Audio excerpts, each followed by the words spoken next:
Doctor صاحب آپ کیا دیکھتے ہیں کہ اتحاد اور جماعت سے الگ ہونے والے پہ شیطان جو ہے وہ غلبہ پا لیتا ہے؟ امام صاحب نے بھی اپنے الفاظ میں کہا آج جو امت کے اندر آپ کو انتشار اور خلفشار اور دوریاں نظر آتی ہیں، تو اس کو کیا آپ سمجھتے ہیں کہ مسلمان افضل جو میسیج تھا حج کا جو ہم لے رہے تھے، جس نے شاہ صاحب نے بیان فرمایا کہ ایک یونیفارم ہے، ایک امام ہے اور ایک ہی ایکشن، سب وہاں پہ مل کے تلبیہ اللہ کی کبریائی کا اعلان کر رہے ہیں، تو بغیر نسل کے، بغیر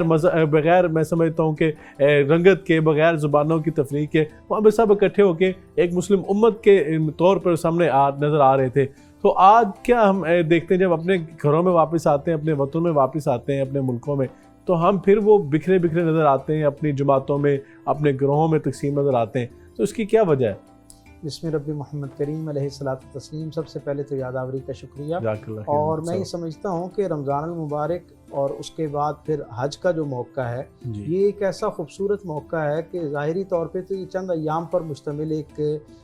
دینی یا عبادت کی ذیل میں ایک سرگرمی ہے، لیکن اگر اس کے اثرات پہ ہم ایک نظر دوڑائیں اور اس کے اثرات کا جو کینوس ہے وہ اتنا وسیع ہے کہ میں سمجھتا ہوں کہ ایک حج کر کے آنے والے آدمی کے لیے اس کے اثرات، اس کے اندر جو موجود برکات ہیں اور جو کیفیات ہیں، وہ سارا سال اپنی زندگی، اس کی زندگی جو ہے نا اس کو سمیٹے رکھتی ہیں۔ آپ یہ دیکھیں کہ جو حج ہے ظاہری طور پر تو ہمیں ایک عبادت نظر آتی ہے، لیکن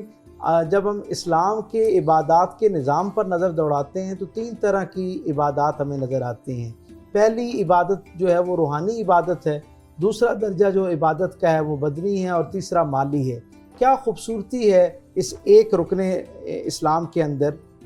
کہ اس کے اندر نماز جیسی وہ جو بدنی روحانی عبادت ہے وہ بھی شامل ہے، روزے جیسی بدنی عبادت بھی شامل ہے، اور زکوٰۃ جیسی مالی عبادت بھی شامل ہے۔ یہ ساری عبادات کا مجموعہ گویا ایک پیکج بن کے جب ایک انسان کی زندگی کا حصہ بنتا ہے اور وہ شخص اپنے گھر سے بیت اللہ کی طرف، اللہ کے گھر کی طرف سفر شروع کرتا ہے، اور پھر وہاں پر اپنی ساری شناختیں ختم کرتے ہوئے اپنی زبان، نسل، رنگ اور جو اس کا حوالہ ہے سوسائٹی کے اندر، ان سب کو ڈسون کرتے ہوئے دو انسلی چادروں میں جب وہ اپنے آپ کو اللہ کی بارگاہ میں پیش کرتا ہے تو بنیادی طور پر وہ یہ اعلان کرتا ہے کہ مالک الملک، اس کائنات کا اکلوتا خالق، مالک اور وارث تو ہے۔ میں اپنی ساری امیدوں کا منبع و مرکز، اپنے لیے ہدایت اور رہنمائی کا اولین و آخرین سہارا تیری ذات کو سمجھتا ہوں، اور میں اپنے آپ کو گویا ایک مثل مردہ تیرے سپرد کرتا ہوں۔ یہ جو دو چادریں ہیں یہ ظاہری طور پر دو انسلی چادریں مجھے اور ہر زائر حج کو یہ پیغام دیتی ہیں کہ یہ اللہ کے گھر کی طرف سفر ایسے ہی ہے جیسے ایک آدمی کا سفر آخرت ہوتا ہے۔ جیسے اس دنیا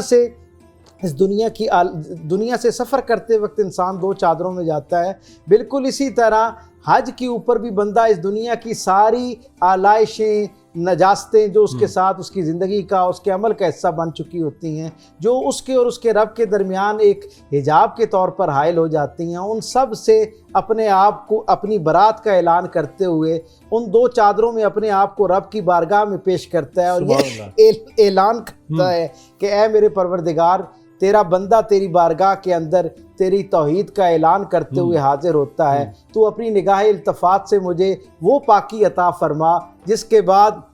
کوئی معصیت میری زندگی کا حصہ نہ بن پائے، کوئی ایسا عمل مجھ سے سرزد نہ ہو جو کسی درجے پہ میرے اور تیرے درمیان تعلق کی کمزوری کا ذریعہ بن رہا ہو۔ اور آپ یہ دیکھیں کہ یہ جو حج ہے، اور خاص طور پہ حج کا یہ جو ایک اہم ترین رکن جس کے اندر خطبہ حج دیا جاتا ہے، یہ اتنا عظیم المرتبت حصہ ہے اس پوری سرگرمی کا کہ گویا میرے کریم رسول صلی اللہ علیہ وسلم کی پوری زندگی، 63 برس کی بالعموم زندگی اور 23 برس کی جو دین کی محنت ہے، اس کے حاصل کا نام یہ خطبہ ہے۔ ہم دیکھتے ہیں میرے کریم رسول صلی اللہ علیہ وسلم کی اگر زندگی کو کوئی شخص جاننا چاہ رہا ہو نا، اور مختصر ترین وقت میں کوئی شخص حضور کی پوری زندگی اور آپ کے پیغام کو سمجھنا چاہ رہا ہو، تو اس کے لیے صرف خطبہ حجت الوداع کے وہ جو چند الفاظ ہیں وہی ہدایت اور رہنمائی کے لیے کافی ہیں۔ اور ہم دیکھتے ہیں کہ بحمدی تعالیٰ کوئی زمانہ ہو، کوئی صدی ہو، کوئی موسم ہو، کوئی وہاں پر موجود ظاہری طور پر نظم قائم ہو حجاز مقدس میں، ہر زمانے کے حج کے اندر جو خطبہ حج ہوتا ہے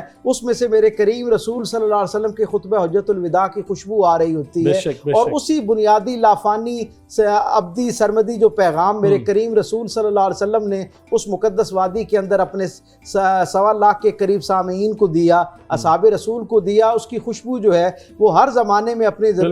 زمانی تقاضوں کے مطابق لوگوں کو دوبارہ پہنچائی جا رہی ہوتی ہے۔ بالکل صحیح ہے ڈاکٹر صاحب، آپ نے بڑے خوبصورت طریقے سے بتایا کہ واقعی ایسا لگتا ہے کہ جب انسان وہ یونیفارم جو پہنا ہوتا ہے انسیلا، اس کے اندر جب عز و انکساری کے ساتھ اللہ تعالیٰ کی بارگاہ میں گڑ گڑا کر جب اپنی انکساری کا تواضع کا اظہار کرتا ہے تو اللہ کو تو بڑا پسند آتا ہے، اور اللہ تعالیٰ اپنی زبان سے فرماتے ہیں، زبان رحمت ہے کہ فرماتے ہیں کہ کون ہے مجھ سے سوال کرنے والا، میں اس کو عطا کرتا ہوں۔ یقیناً یہ جو میدان عرفات ہے اس کے اندر جو خطبہ